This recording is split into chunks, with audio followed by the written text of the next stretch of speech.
Ladies and gentlemen, the President of the United States, Ronald Reagan. Mr. Gorbachev, tear down this wall.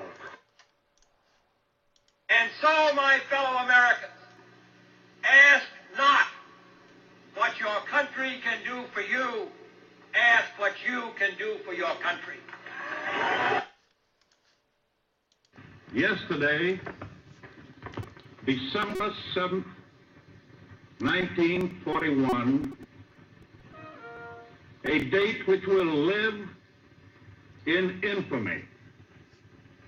The United States of America was suddenly and deliberately attacked by naval and air forces of the Empire of Japan. Hail, Mr. President. All right, so that was just three very well-known speeches from three modern presidents. And so today we're going to be talking about presidents. The first was Reagan, then JFK, and then FDR. And those are three great, if you've never heard those speeches, those are three speeches that you should go listen to in their entirety. All right, so the president is what we're talking about today. He is the highest elected official in the country. Okay? He is over everybody to an extent. But as times are changing, he's gaining more and more power. The presidential authority is broadening. Now, recently, and we'll talk about this, or we talked about this under the judicial branch, about them actually trying to pull some of the power back with that check and balance system. The president is seen as the symbol of America to the world. Right now, currently, Barack Obama is the president of the United States. And so when people think of the United States throughout the world, they think of Barack Obama. He's on his second term with us. Right now we're about midway through his second term. So he's been in office for 6 years. He's been the face of America. And usually the president of the United States is considered the single most powerful person in the world. And this has been because economically, the United States is a world powerhouse. Militarily, the United States is a world powerhouse. So if the United States decides to move against you economically or militarily, there's a lot of, strength coming your way. And that's why the president is considered this most powerful person in the world. Qualifications and terms. All right, so the president has to be 35 years old or older. So if you're not 35, you can't be president. Now, no president has ever been 35. They've been older than that.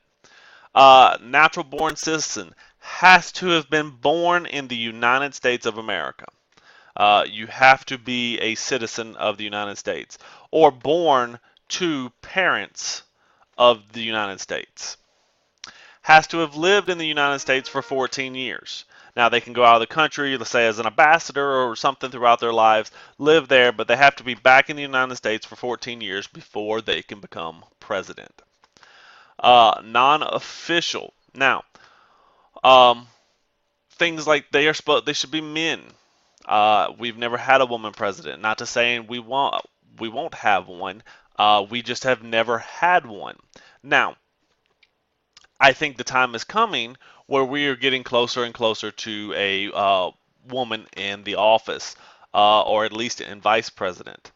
We had Sarah Palin, who ran for vice president a few years back. I think in this upcoming presidential election, we'll have Hillary Clinton running for president. So we're going to start seeing this non-official thing of the president has to be a man to change. Christian is, generally the president of the United States is Christian. Now, be it Catholic or Protestant, there's been both. So that is one of the non-official things. That doesn't mean that we can't have a president who is Muslim or some other religion or non-religious at all. But just every president so far has been Christian, or at least claimed to be. and previous political experience. Usually, we hire somebody who has been in the political office before and in that area in the arena. Doesn't necessarily mean that we have to hire somebody that's there. Uh, for example, if I turn 35, then I could run for office um, and try to become president. Is that going to happen? Probably not. People ain't going to want me to get in there because I'm going to change some things up. Uh, but I could do it even though I haven't been in political office before. But the likelihood of that happen, not very. Okay, their terms. They have 2 4-year terms. A president can run twice and be elected twice, like Barack Obama, we've mentioned. He's already been through 1 term. He is in his 2nd term as president. Now, they can be up to 10 years. Now, how is that? If the 2 4-year terms, that's 8 years. Well, let's say, for instance, and let's say, so we're 2 years into Barack Obama.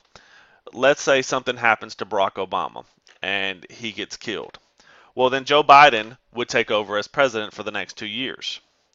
It wasn't a majority of the term, so it's not considered to be his office, his term, to count one of his terms.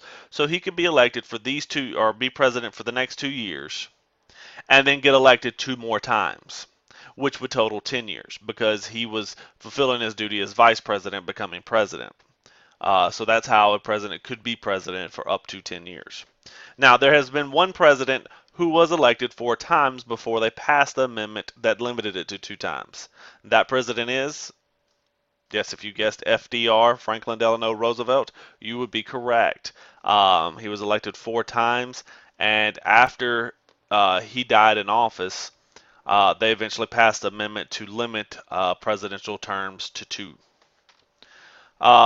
And there we go. That's what I was just talking about. 1933 to 1945, he was president. This was during the Great Depression and World War II. He was doing a lot of things. He was very popular among the people. He started a lot of the social programs we have today, like Social Security, welfare, and so forth.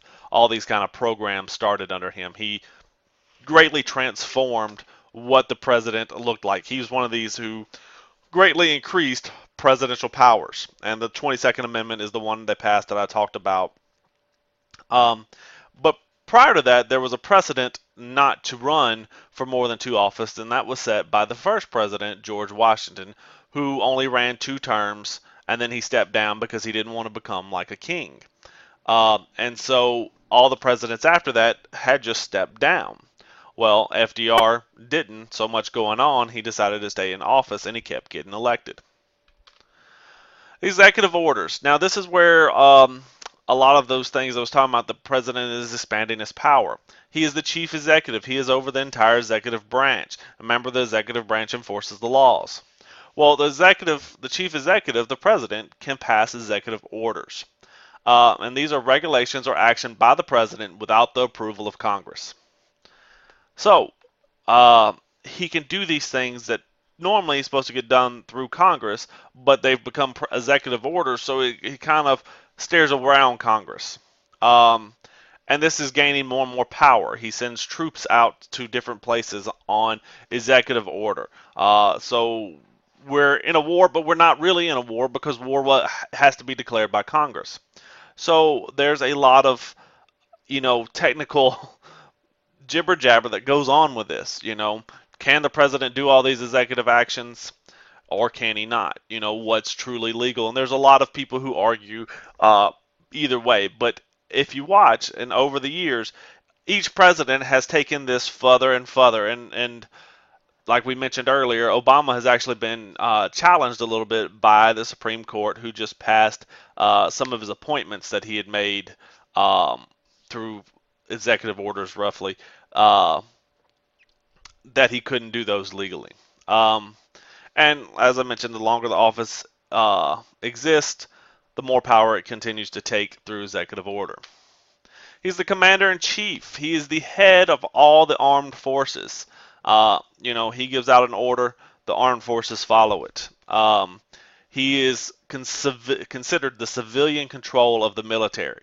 Okay, like all the generals and so forth, your Joint Chiefs. Those are the ones who are militarily in charge, but they answer to the Commander-in-Chief, who is the President. And it does not require any military service.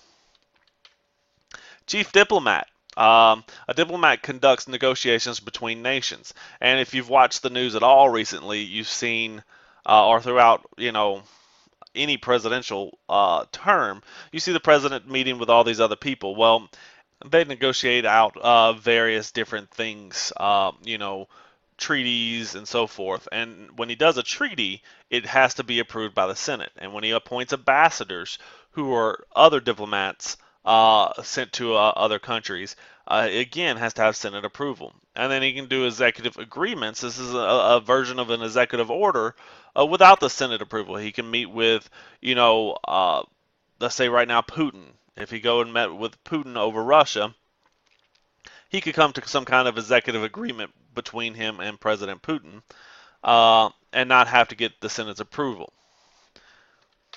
All right, legislative and judicial powers. The president can recommend a bill, but he has to give it to be introduced to somebody on either Senate or House of Representatives. He can veto a bill. If they pass a bill, he doesn't like it, he can veto it, but then they can turn around and repass it with 2/3 vote. He can pardon crimes. He can give a reprieve, which pushes back, for example, if somebody is being executed, he can push back their execution, or free them altogether.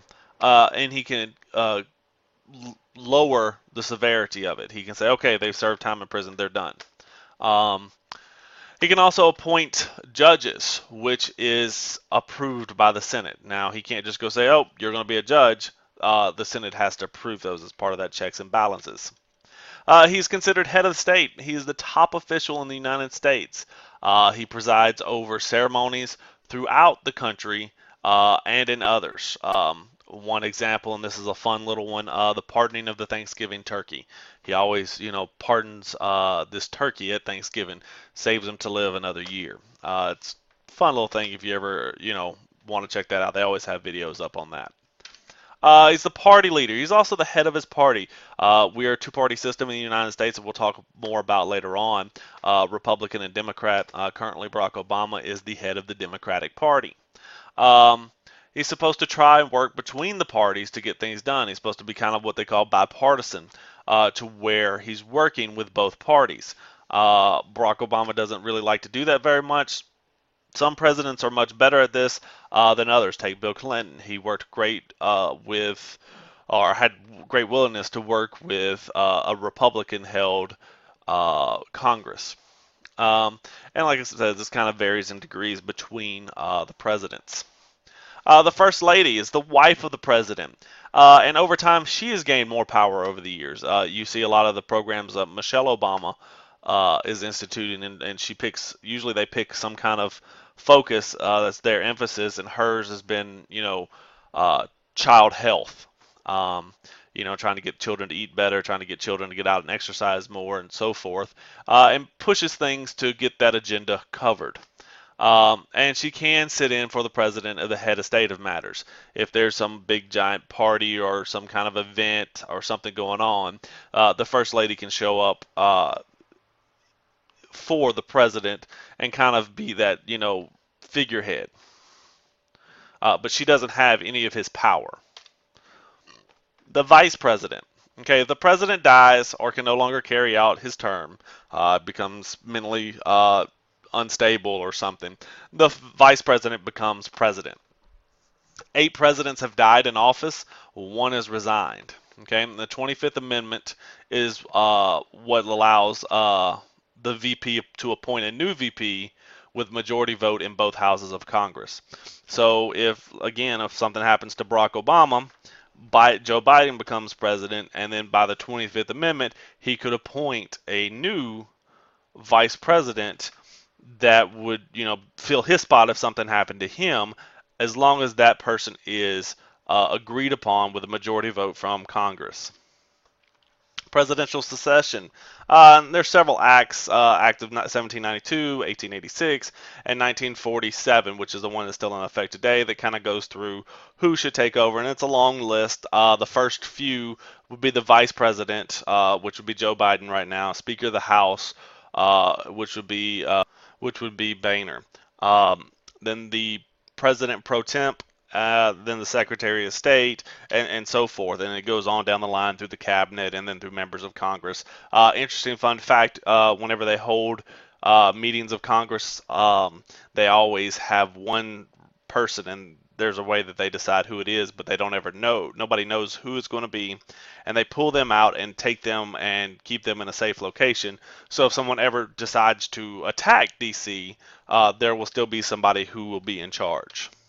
The vice president, besides presiding over the Senate, the president determines most of the VP's roles. So he kind of tells the vice president what wants to be done. And the vice president can be really involved or not as much involved, depending on what the president determines.